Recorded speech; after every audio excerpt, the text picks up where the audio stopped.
Mike, you're an idiot. I'm just kidding. You're pretty smart.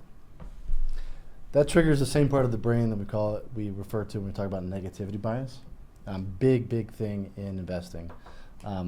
Mike, why is it such a big deal when we talk about stocks? Well, we're hardwired as human beings to place more emphasis on the negative than the positive.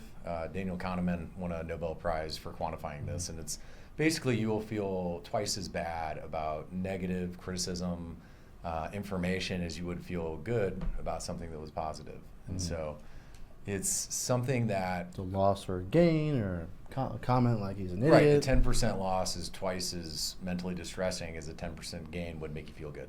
Yeah. So you're going to remember your losses a lot more than your gains, right? Mm-hmm. You're going to talk about your gains probably more, but you're going to remember your losses. Yeah, historically, being negative or cautious, paid off by survival, right? If you were cautious, hey, let's not jump off that, right? You're less likely to break your leg and get eaten by a tiger. Today, being negative, that's still hardwired into us. So people look at markets and they tend to remember bad things that are happened or look for the worst in everything that's going on, and at least a suboptimal investment decision making. Yeah. So, Mike, why don't you talk about the chart where you talk about, there you go.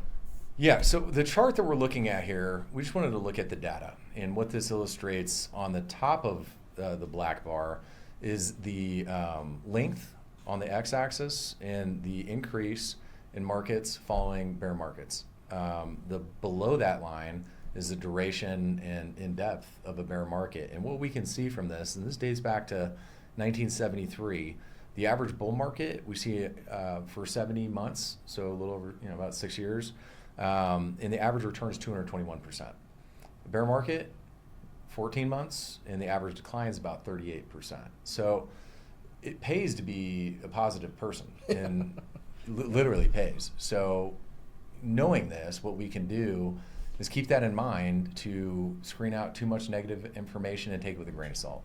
Yeah.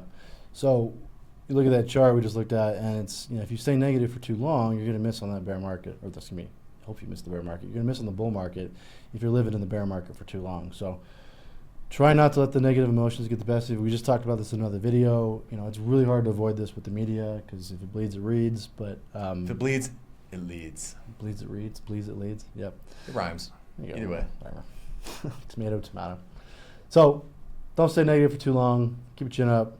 It'll all be good. Things will get good again. And they're great right now. Talk soon. Thanks.